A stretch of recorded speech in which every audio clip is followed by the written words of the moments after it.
Hey guys, welcome back. Nah guys, video kali ini gue mau ceritain alur cerita dari film Nobody. Penulis film ini adalah pencipta dari film John Wick ya. Pasti dah pada tahu kan John Wick, dan udah pasti pada bisa kebayang deh keseruan adegan-adegan yang ada di dalamnya. Filmnya baru aja rilis nih di bioskop tanggal 26 Maret 2021. Nah, jika kalian ingin nonton filmnya di bioskop, kalian bisa skip aja video ini ya. Tapi kalau udah penasaran banget nih, yuk monggo dinikmati. Oke, tanpa berlama-lama, gue akan bahas alur ceritanya. Film dimulai dengan seorang yang sepertinya ditahan oleh kepolisian. Dia nampak habis babak belur. Dalam keadaan yang babak belur tersebut, sempat-sempatnya loh dia ngeluarin makanan kucing dari bajunya. Bukan hanya itu guys, ternyata si kucing juga bersembunyi di dalam jaketnya. Waduh, sambil ngerasa aneh, para detektif polisi menanyakan siapa namanya. Dengan santai dan tanpa merasa bersalah, dia bilang dia adalah... Nah, namanya belum dijawab nih guys, mungkin nanti di akhir film ya. Nah, di adegan berikutnya, kita dibawa ke kehidupan seorang bernama Hutch. Kehidupannya layak kehidupan orang-orang pada umumnya, dengan aktivitas sehari-hari yang bisa dibilang membosankan, karena rutinitas yang itu-itu aja. Dan sepertinya kalau kalian perhatikan, si Hutch ini juga terlihat bosan dengan kehidupannya yang standar, kayak SNI ya kan. Pada suatu malam, si Hutch ini terbangun dari tidurnya di tengah malam. Dia terbangun karena mendengar ada suara aneh di bawah. Dia pun pergi ngecek ke kamar anak-anaknya. Suara makin gede. Ya udah, yakinlah dia kalau ini adalah maling yang masuk. Dia turun ke bawah sambil memegang stick golf. Tiba-tiba si maling menodongkan pistol ke arah dia dan meminta semua uangnya. Ya, si Hutch ini hanya mengatakan kalau dia hanya punya uang receh dan selama ini menggunakan ATM. Ya gini hari uang cash mah agak sulit ya guys. Rata-rata pakai pembayaran online ya kan. Dari suara si maling dapat diketahui kalau maling itu merupakan pasangan laki-laki dan perempuan. Karena hanya dapat uang receh, si maling ngambil jam tangan Hutch. Si Hutch sempat melirik tato dari tangan sang maling itu. Selagi melakukan itu, tiba-tiba sang anak laki-laki Hutch loncat dari atas tangga dan memekap salah satu maling. Hutch sebenarnya bisa memukul tuh maling yang cewek dari belakang, tapi dia malah mengurungkan niatnya tersebut. Malah menyuruh anaknya melepaskan maling yang dia tangkap. Kemudian kaburlah para maling tersebut. Lalu polisi udah pada datang nih dan mereka menceritakan kejadiannya. Si anak terlihat kesal pada ayahnya karena dia diam saja waktu datang maling tadi. Hutch pun ngelamun saat tidur dan nyesal dia tidak melakukan apa-apa. Kehidupan pun kembali seperti rutinitas biasanya ya guys, yang membosankan. Salah satu tetangganya bukan simpati sama kejadian yang mereka alami semalam, malah ngeledek Hutch karena dia tidak ngelawan maling tersebut dan membiarkannya saja. Kacau nih tetangga. Nah, pas di kantor dia bertemu sama adik iparnya. Dia bilang kalau dia udah dengar kejadian semalam dan oleh sebab itu memberikan Hutch sebuah pistol untuk jaga diri. Si Hutch menolak, tapi tetap dipaksa sama adik iparnya. Setelah bertemu adik iparnya, ketemu mertuanya juga di sana. Ternyata itu perusahaan keluarga ya guys. Sambil santai di ruangannya, Hutch berbincang sama temannya Harry lewat semacam radio gitu. Si Hutch menceritakan kalau dia sebenarnya tidak mau ngabisin kedua maling itu karena dia sudah tahu kalau senjata yang mereka gunakan adalah kosong atau tanpa peluru. Dan yang dicuri hanya uang receh, jadi ya nggak worth it gitulah. Sampai rumah, si Hutch mendengar kalau si maling ternyata juga mencuri gelang Kitty Cat putrinya. Tiba-tiba dia kesal dan keluar rumah, pergi ke rumah bokapnya dan mengambil sebuah pistol dan sebuah identitas FBI bekas milik ayahnya. Dengan identitas FBI itu, Hutch mengunjungi seluruh tempat tato untuk menanyakan mengenai tato yang dia lihat di tangan sang maling. Tetapi rata-rata mereka tidak pernah melihatnya. Sampailah dia di salah satu tempat tato di mana sang pemilik mengetahui kalau identitas tersebut adalah palsu, sehingga semua orang di sana mengurung si Hutch. Sebelum mereka bertindak, salah satu orang di sana melihat tato di tangan Hutch. Pas lihat tuh tato, tuh orang langsung ketakutan dan lari bersembunyi.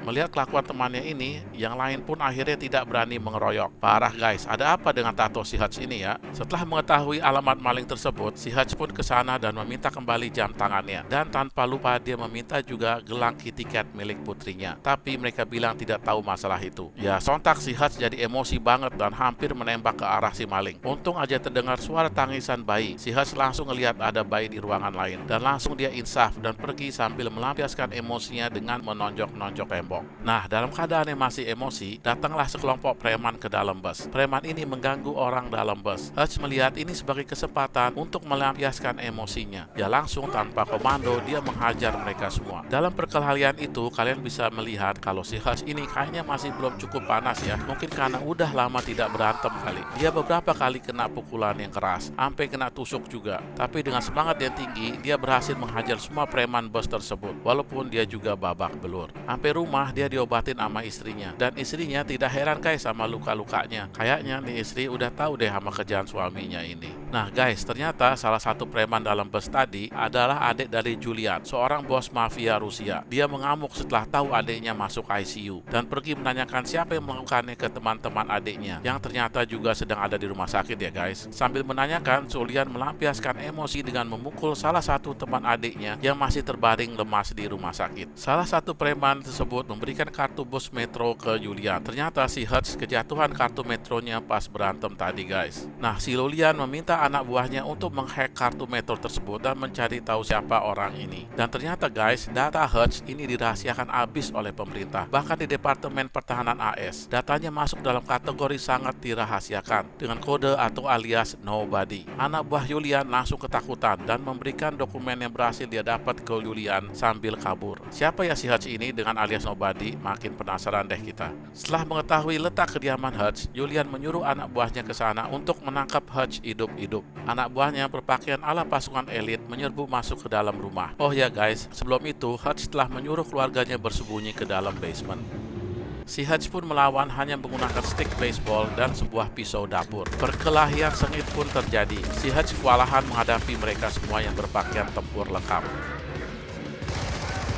Akhirnya Hutch tumbang karena distrum oleh salah satu pasukan elit tersebut. Si Hutch diseret dan diborgol ke dalam bagasi mobil. Di dalam bagasi mobil, Hutch berhasil melepaskan borgolnya dan menyemprotkan alat pemadam kebakaran ke arah para pasukan elit tersebut, membuat mobil oleng dan tabrakan dan melumpuhkan ketiga pasukan yang di dalam. Hutch pun bergegas lari pulang. Sesampai sana, dia melihat mayat bergelimpangan.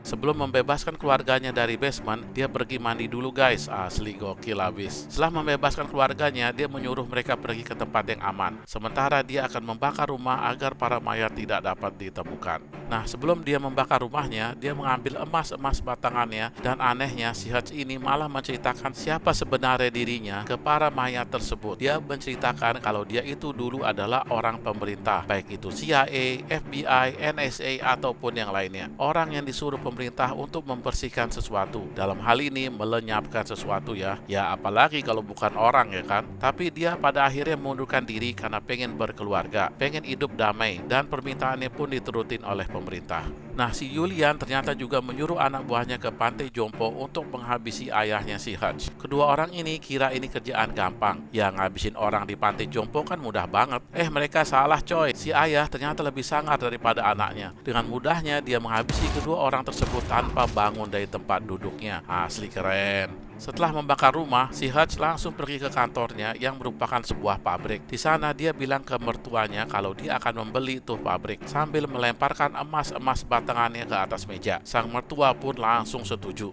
Nah guys, dalam pabrik itu si Hutch mulai merencanakan aksinya. Dia membuat perangkap dan jebakan di sana sini. Temannya Hutch, si Harry ini dalam radio terdengar ngomel-ngomel ke Hutch, bilang kalau Hutch ini udah gila, nantang mafia Rusia, dan bilang kalau terjadi apa-apa dia nggak akan bantu. Si Hutch jawab kalau dia udah punya rencana dan mematikan radionya. Oh ya guys, si Harry ini ternyata adalah saudara tirinya Hutch ya. Si Hutch pun pergi ke tempat di mana Julian menyimpan uang para mafia. Uang ini dititipkan para mafia untuk dijaga sementara oleh Julian. Di sana Hutch dengan mudahnya membasmi semua penjaga yang bisa dibilang jumlahnya lumayan banyak guys. Tapi dia dapat melakukannya sendirian. Setelah itu dengan santainya dia membakar tumpukan uang tersebut. Sedangkan si Julian tidak mengetahui kejadian ini. Dia lagi sibuk menyanyi di atas panggung. Setelah selesai nyanyi, Julian kaget karena melihat Hutch dengan santainya ada di antara para penonton dan sedang menikmati makanannya. Keren abis ya guys. Julian menghampirinya dan mengatakan kalau Hutch punya nyali untuk datang. Anak buah Julian pun mendondongkan senjata ke arah Hutch. Si Hutch dengan santai menunjukkan peledak di tangannya dan menyuruh para pengawal Julian keluar. Si Hutch kemudian berbicara sama Julian berdua saja dan mengatakan kalau permasalahan ini tidak usah diteruskan. Lebih baik damai aja. Sama-sama terima kesalahan masing-masing. Si Julian pun belum memberikan jawaban. Dia kayaknya masih mencerna kejadian ini. Si Hutch pun keluar sambil menenteng peledak tadi. Nah, si Julian udah selesai mikir nih dan menyadari kalau damai tidak mungkin karena Hutch udah bakar uang orang yang dititipkan kepadanya. Dia pun mengejar Hutch bersama para pengawalnya. Kejar-kejaran mobil pun terjadi. Tujuan si Hutch ini adalah membawa Julian ke pabriknya karena di sana dia udah menyiapkan perangkap. Pas sampai pabriknya, si Hutch terkena tembakan dan sepertinya posisinya tersudut.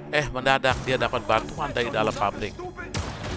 Ternyata itu adalah saudara tirinya si Harry yang di radio dan juga sama bokapnya. Asli nih orang udah tua tapi masih sangar. Pertempuran pun terjadi di dalam pabrik. Si Hutch menunjukkan aksi-aksi supernya. Begitu pula Harry dan bokapnya. Harry bahkan bisa merobohkan 3 orang sekaligus dengan sekali tembakan. Mantap. Para pengawal pun jatuh roboh.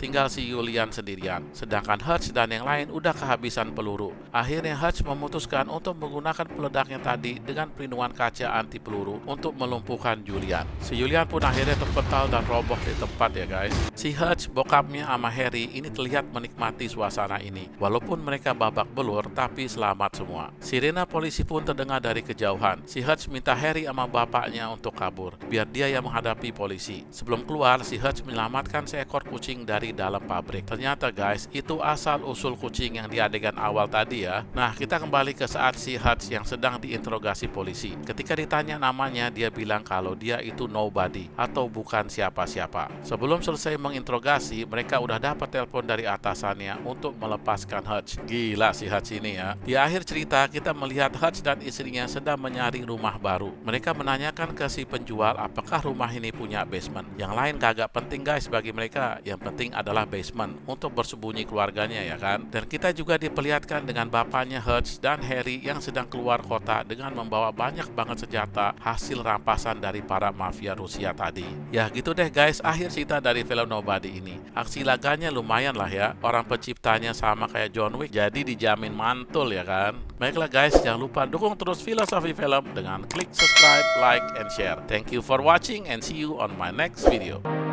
Jangan lupa tonton video kita yang lain ya guys. Dan jangan lupa klik subscribe. See you.